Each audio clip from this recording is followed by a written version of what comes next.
మహాగణాధిపతయే నమః. ఓం గురుభ్యో నమః. ఓం శ్రీమాత్రే నమః. అరుణాం కరుణాతరంగితాక్షీం ధృతపాశాంకుశపుష్పబాణచాపాం అనిమాదిభిరావృతాం మయూకైః అహమిత్యేవ విభావయే భవానీం. శ్రీమాత్రే నమః.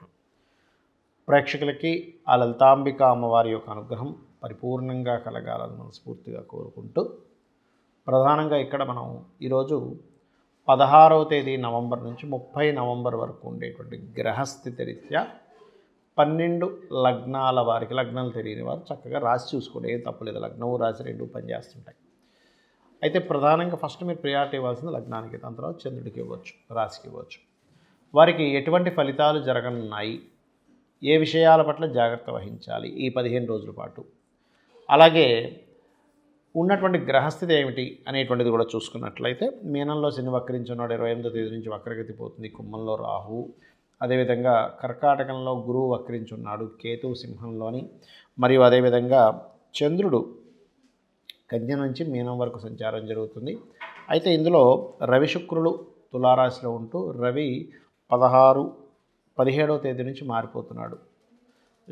శుక్రుడు కూడా ఏంటంటే 26వ తేదీ నుంచి వృశ్చికంలోకి మారిపోతున్నాడు. అయితే రవి కుజుడు బుధుడు కలిసి ఉన్నటువంటి ప్రదేశానికి రవి వెళ్తూ, ఈ యొక్క బుధుడు 24వ తేదీ నుంచి వక్రించుకుంటూ వెనక్కి వచ్చి తొలలోకి వస్తున్నాడు. అయితే ఈ యొక్క గ్రహస్థితిని అనుసరించి ఎటువంటి ఫలితాలు జరుగుతున్నాయి, ఏ విషయాలు జాగ్రత్తలు తీసుకోవాలనేటువంటి అంశాలు చెప్తుంది. నేనైనప్పటికీ కూడా చెప్పిస్తుంది సాక్షాత్ లలిత అమ్మవారిగా భావిస్తూ ఒక్కొక్కటిగా మనం తెలుసుకుందాం. తులవారికి కనుక చూసుకున్నట్లయితే రాశిలోనే రవి యొక్క సంచారము, శుక్రుడి యొక్క సంచారం జరుగుతూ రవి 2వ స్థానంలోకి వెళ్ళిపోతున్నాడు. కాబట్టి రాశిలో శుక్రుడు 26వ తేదీ వరకు ఉంటాడు. కాబట్టి కొంతవరకు కంఫర్ట్ రిలేటెడ్గా కొన్ని విషయాల్లో కంఫర్ట్గా ఉంటుంది, అందులో ఎటువంటి సందేహం లేదు చూసుకున్నట్లయితే.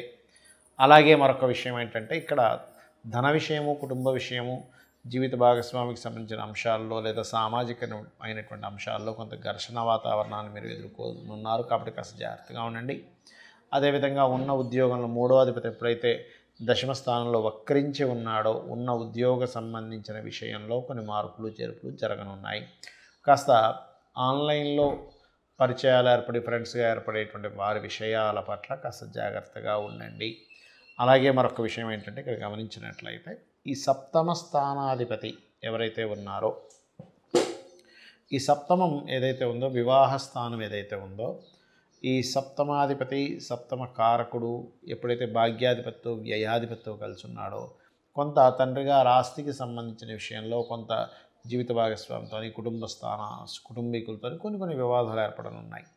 అలాగే టీచింగ్, ట్రైనింగ్, బ్యాంకింగ్ సెక్టార్స్లో ఉండేటువంటి వారు ఉద్యోగ సంబంధించినటువంటి విషయంలో కొన్ని మార్పులు సూచిస్తున్నాయి.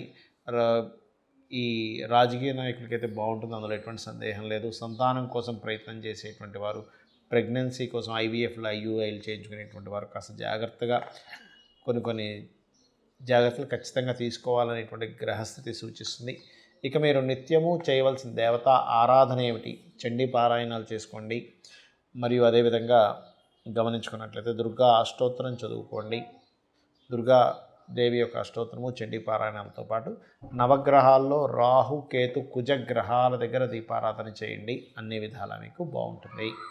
చాలామంది నన్ను రత్నధారణ ఎలా చేయాలి అని అడుగుతూ ఉన్నారు. అసలు రత్నం ఎంతవరకు మనకి పనిచేస్తుంది, దీనికి ఏమైనా శాస్త్రం ఉందా అంటే, అగ్నిపురాణంలో దీనికి సంబంధించినటువంటి ప్రామాణికమైనటువంటి అంశాలు చెప్పబడ్డాయి అందులో. అయితే చాలామంది రత్నాన్ని ఎంపిక చేసుకునేటువంటి విషయంలో ఏదైతే రత్నం ధరిస్తారో ఆ అధిపతి ఎవరైతే ఉంటారో, ఉదాహరణకి చంద్రుడు బాలేడు, ముత్యం పెట్టేసుకుందాం, సూర్యుడు బాగలేడు, లేకపోతే కెబ్బు పెట్టేసుకుందాం అనే ధోరణిలో పెట్టుకుని ఉంటారు. కానీ అది పూర్తిగా తప్పు. మీ జన్మలగ్నాత్ లగ్న పంచమ భాగ్యాధిపతులు ఎలా ఉన్నారు, వాటికి కొంత ప్రిఫరెన్స్ ఇవ్వచ్చు. కాకపోతే వాటిల్లో ఎలా ఉన్నారో చూసుకోవాలి. ఒకటి, మీ యొక్క అవసరాన్ని బట్టి, మీకుండేటువంటి స్థితిగతులను బట్టి. మీకు కాస్త మానసికంగా ఎక్కువగా ఇబ్బంది ఉంది, చంద్రుడు పాడయ్యాడు, అప్పుడు రత్నం కంటే కూడా మీరు ఓం మనస్వినియే నమః అనే మంత్రం చేసుకోవడం ముఖ్యం.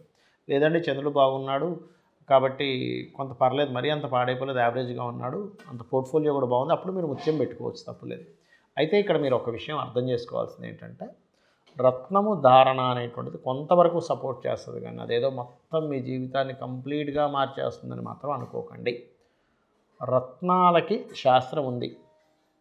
రత్నం ధరించడం వల్ల కొంత మంచి జరుగుతుందని ఉంటుంది, కానీ మీ కర్మల్ని పూర్తిగా మార్చేసే శక్తి రత్నాలకి వాటికి ఉండదు. కేవలం మీ యొక్క మీరు చేస్తున్నటువంటి కర్మలు, మీరు అనుభవిస్తున్నటువంటి కర్మలు, మీరు పూర్వజన్మలో చేసినటువంటి కొన్ని కర్మల వల్లే ఇప్పుడు మంచిగా చెడుగా అనుభవిస్తున్నాం అనేటువంటి మీకు జ్ఞానం కలిగే వరకు కూడా మిమ్మల్ని మీ కర్మ వదిలిపెట్టదు, గుర్తుపెట్టుకోండి. దానికి దేవతారాధన, ఒక దానం ఇవ్వడము, మీలో మార్చుకోవడం అనేటువంటి చేయాలి ప్రధానంగా. అంతేగాని రత్నం పెట్టేసుకుంటున్నాం కదా అని కదా. అయితే ఇక్కడ రత్నం ధారణ చేసేటువంటి విషయంలో కూడా కొన్ని జాగ్రత్తలు తీసుకోవాలి. ఎలాగా అంటే మీకు నడుస్తున్నటువంటి మహాదశ ఏమిటి, ఆ మహాదశానాథుడు నిజంగానే మంచి ఫలితాలు ఇచ్చే దాంట్లో ఉంటేనే రత్నధారణ చేయాలి. లేని పక్షంలో ఆ రత్నానికి సంబంధించింది దానంగా ఇవ్వమని చెప్పింది శాస్త్రం. అంటే ఏదైనా ఆలయంలో అమ్మవారికి కొంతమందికి శని మహాదశ నడుస్తుంది, అప్పుడు నీలం పెట్టుకుందాం అనుకుంటే శని బాగోపోవడం వల్ల ఇంకా ఇబ్బంది పడుతుంది. అప్పుడు రత్నం పెట్టుకోవడం వల్ల ఎటువంటి ఉపయోగం ఉండదు, ఇంకా ఎక్కువ ఇబ్బంది ఇస్తూ ఉంటుంది. ఎందుకంటే నువ్వు అదే రత్నాన్ని, నీలాన్ని తీసుకెళ్ళి మీకు దగ్గరలో ఆలయంలో ఉన్నటువంటి అమ్మవారికో అయ్యవారికో ఎవరికో ఒకరికి వాళ్ళ హారంలోనో గాజుల్లోనో రకరకాల వాటిలో ధరింపజేయడానికి అన్నట్టుగా నువ్వు ఇవ్వగలిగితే అప్పుడు మీకు బాగుంటుంది, గుర్తుపెట్టుకోండి. అలాగే మరి కొన్నిసార్లు ఆరోగ్య సంబంధించిన సమస్యలు ఉన్నప్పుడు కెంపు ధరించవచ్చు అంటారు, కానీ కెంపు ఎలా మీ జన్మజాతకంలో రవెలా ఉన్నాడో చూసుకోండి. అదేవిధంగా కొంత మనిషిలో అంటే కొంత పుష్టి రావడానికి, కొంత గురుబలం పెరగడానికి కనకపుష్య రాగాన్ని ధరిస్తారు. బిజినెస్ ఇంప్రూవ్మెంట్స్కి బుధుడిని ధరిస్తారు, అంటే పచ్చ ధరిస్తారు.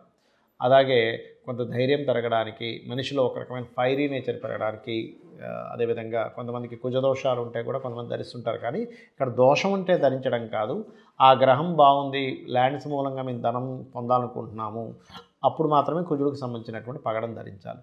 అదేవిధంగా వైడూర్యం, కొంత వైరాగ్య ధోరణి ఉన్నప్పుడు పోవడానికి, కొంత ఆధ్యాత్మిక ఇది పెరగడానికి వైడూర్యాన్ని, మీకు రాహు కనుక బాగున్నట్లయితే పర్టికులర్గా గోమేధికాన్ని ధరించాలి. అయితే ఇక్కడ ఏంటంటే మొట్టమొదటిగా మీరు అర్థం చేసుకోవాల్సింది, రత్నధారణ చేసేటప్పుడు మీకు ఆ ప్లానెట్ యొక్క పరిస్థితి ఎలా ఉంది, పాపకత్తిలో ఉందా, శుభకత్తిలో ఉందా, మంచి పోర్ట్ఫోలియో ఉందా, మీకు అసలు అది అవసరమా లేదా అనేది చూసుకోండి.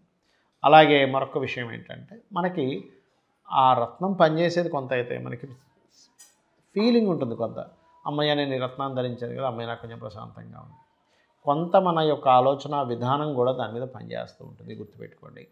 అలాగే మరొక విషయం ఏంటంటే మనం చేసే ప్రయత్నం కూడా భగవంతుడే అనేటువంటిది అర్థం చేసుకోవాలి. శాస్త్రం కూడా ఆ యొక్క పరమాత్మే అని అర్థం చేసుకోవాలి. ఎందుకంటే శాస్త్రాలన్నీ కూడా మనకి మహర్షులు అందించారు. కాబట్టి మనం ఎందుకు జన్మించాము, ఈ జన్మ సార్థకత చేసుకోవడానికి మనం ఏం చేయాలనేది ప్రధానంగా మీరు గుర్తుపెట్టుకోండి. అలాగే మరొక విషయం ఏంటంటే ఇక్కడ గమనించినట్లయితే మీ జన్మలగ్నాత్ 12 భావాలు అసలు ఏ గ్రహం ఎటువంటి కండిషన్ ఇస్తుంది, దానికి మనం ఆ విషయం జోలికి వెళ్ళడం మంచిదా వెళ్ళకపోవడం మంచిదా అనేటువంటిది ఉంటుంది పర్టికులర్గా జన్మజాతకంలో.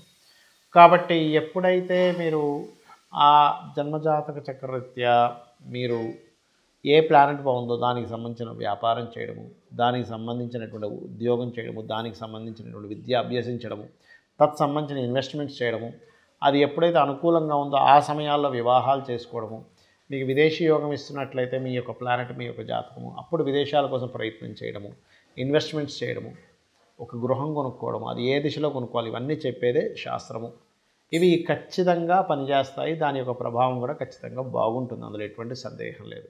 ఇక మీరు ఏదేమైనప్పటికీ కూడా జాతకం ఎలా ఉన్నా లేనట్లయితే మీరు ఉన్నటువంటి ఇల్లు వాస్తు అంటే మారలేని స్థితిలో ఉండి వాస్తు బాలేని ఇంట్లో ఉన్న ఒకటి మాత్రం గుర్తుపెట్టుకోండి, అమ్మవారి పాదాలను ఆశ్రయించి ధర్మబద్ధంగా మన పని మనం చేసుకుంటూ వెళ్ళిపోతుంటే అమ్మవారే మనల్ని చక్కగా ఒక తల్లిలా కాపాడుతుంది.